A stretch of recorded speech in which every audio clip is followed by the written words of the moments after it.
Lors de la conférence Dilemme de l'humanité qui s'est tenue le mois dernier, Naldi Pandor, la ministre sud-africaine des Relations internationales et de la coopération, a raconté comment elle s'était fortement opposée à la décision d'accepter Israël en tant qu'observateur à l'Union africaine. Cet incident particulier a conduit à l'événement qui s'est produit plus tôt cette année lors du 36e sommet de l'Union africaine à Addis Abeba en février, lorsque le diplomate israélien a été expulsé. Elle a déclaré: « Le monde est un endroit très troublé, et je ne veux pas que nous prétendions que c'est facile. Ce n'est pas le cas. Nous sommes confrontés à un monde très complexe. J'ai réalisé cela en 2021, alors que j'étais assise lors d'un sommet du Conseil exécutif de l'Union africaine, et il m'a été chuchoté que le président de la Commission de l'Union africaine avait adressé une invitation à Israël pour devenir observateur à l'Union africaine. Imaginez mon horreur. J'ai décidé à ce moment-là de lever la main et de proposer que cette décision soit annulée. J'ai parcouru la salle à la recherche de partisans parmi les 54 nations. Je n'en ai obtenu que 3, mais j'ai néanmoins déclaré que cela n'allait pas se produire. J'ai donc levé la main et déclaré: « Je souhaite soulever une question que j'ai apprise. En tant qu'Afrique du Sud, nous nous y opposons, et elle ne doit pas être mise en œuvre. Nous voulons que nos dirigeants en discutent, et nous ne l'accepterons jamais en tant qu'Afrique du Sud. Bien que nous apprécions le rôle joué par l'Organisation de l'Unité africaine dans l'obtention de notre liberté en tant qu'Afrique du Sud, cette décision du président de la Commission de l'UA nous amènera à réfléchir à notre présence au sein de l'Union africaine. » Vous vous demandez peut-être comment la relation entre Israël et l'Afrique en est arrivée au point où Israël a été autorisé à participer au sommet de l'Union africaine. Pour comprendre cela, nous devons brièvement plonger dans l'histoire. Israël avait autrefois le statut d'observateur au sein de l'ancienne organisation africaine, l'OUA, Organisation de l'Unité africaine. Le statut d'observateur est un privilège accordé par certaines organisations à des non-membres, leur permettant de participer aux activités de l'organisation.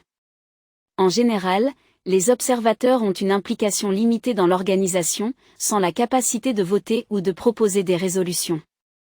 Cependant, lorsque l'OUA a été dissoute en 2002, le statut d'observateur d'Israël a pris fin.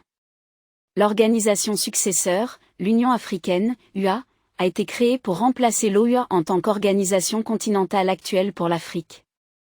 À sa création, aucun statut d'observateur n'était disponible, car l'adhésion était réservée aux pays du continent africain. Avançons rapidement jusqu'en 2021. Après 19 ans depuis la dissolution de l'OUA et des années d'efforts diplomatiques pour obtenir le statut d'observateur auprès de l'UA, Musa Faki Mohammad, le président de la Commission, a unilatéralement accepté Israël en tant qu'observateur. En réponse à cette évolution, le ministre israélien des Affaires étrangères, Yair Lapid, a déclaré: « C'est un jour de célébration pour les relations entre Israël et l'Afrique. » Cette réussite diplomatique est le résultat d'un travail constant du ministère des Affaires étrangères, de sa division africaine et des ambassades israéliennes sur le continent. Elle corrige l'anomalie qui persiste depuis près de 2 décennies et constitue une étape essentielle dans le renforcement des relations extérieures d'Israël. Cela améliorera notre engagement avec les pays africains et les États membres de l'organisation. Avant cela, Israël avait établi des relations avec 46 pays en Afrique, favorisant des partenariats étendus et des efforts de collaboration dans divers domaines, notamment le commerce et l'aide. L'acceptation unilatérale d'Israël par le président n'a pas été bien accueillie par l'Afrique du Sud, représentée par Naldi Pandor, et plusieurs autres pays au sein du bloc.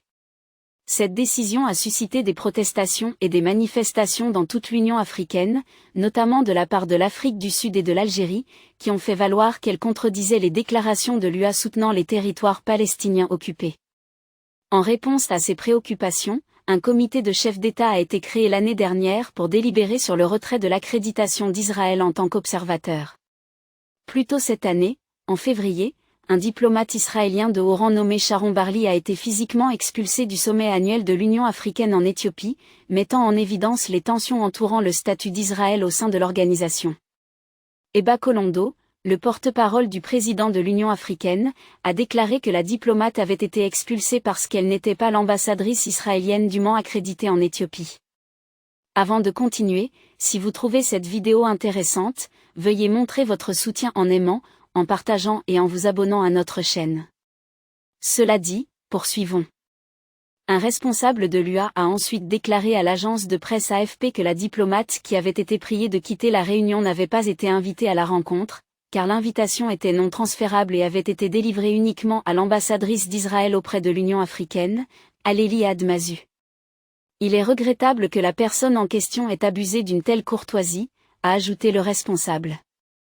Un jour après l'expulsion de la délégation israélienne de la cérémonie d'ouverture du sommet, le président de la commission de l'UA, Musa Faki Mohammad, a déclaré « L'année dernière, nous avons discuté de la question du statut d'Israël en tant qu'observateur à l'Union africaine. À la suite de ces diverses discussions, la conférence a décidé de mettre en place un comité ad hoc des chefs d'État sur la question, ce qui signifie que le statut est suspendu jusqu'à ce que ce comité puisse délibérer, et donc nous n'avons pas invité les responsables israéliens à notre sommet. Nous avons constaté qu'une personne est entrée dans la salle avec un badge, et naturellement, nous lui avons demandé de quitter les lieux. Nous sommes en train de mener les enquêtes nécessaires car il ne réside pas ici. Il est venu d'Israël. Et chaque fois que quelqu'un arrive ici, il est invité. Il est invité par le président de la Commission de l'Union africaine. L'officiel n'a pas été invité.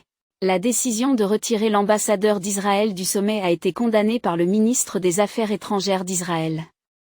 Il a déclaré « Israël condamne fermement l'incident dans lequel la directrice adjointe pour l'Afrique, l'ambassadrice Sharon Barley, a été expulsée de la salle de l'Union africaine malgré son statut d'observateur accrédité avec des badges d'entrée. » Israël a attribué l'incident à l'Afrique du Sud et à l'Algérie, deux nations clés au sein du bloc de 55 pays, affirmant qu'elles tenaient l'UA en otage et étaient motivées par la haine. Cependant, l'Afrique du Sud a rejeté cette affirmation, affirmant que la demande d'Israël pour le statut d'observateur à l'UA n'avait pas été décidée par le bloc, et que le retrait de l'ambassadeur israélien était uniquement fondé sur des principes. L'Afrique du Sud et le parti au pouvoir ont toujours été opposés à l'occupation de la Palestine par Israël. Récemment, le gouvernement sud-africain a exprimé son soutien au peuple palestinien et condamné fermement l'attaque de Gaza par Israël. Pandore a également révélé que, lors de ses efforts pour mobiliser le soutien d'autres pays contre le statut d'observateur d'Israël, elle a découvert que des pays connus pour être des oppresseurs et des occupants coloniaux continuent d'exercer leur influence financière en octroyant des subventions et de l'aide aux nations africaines, assurant ainsi un soutien dépolitisé de ces pays africains à leurs agendas oppressifs.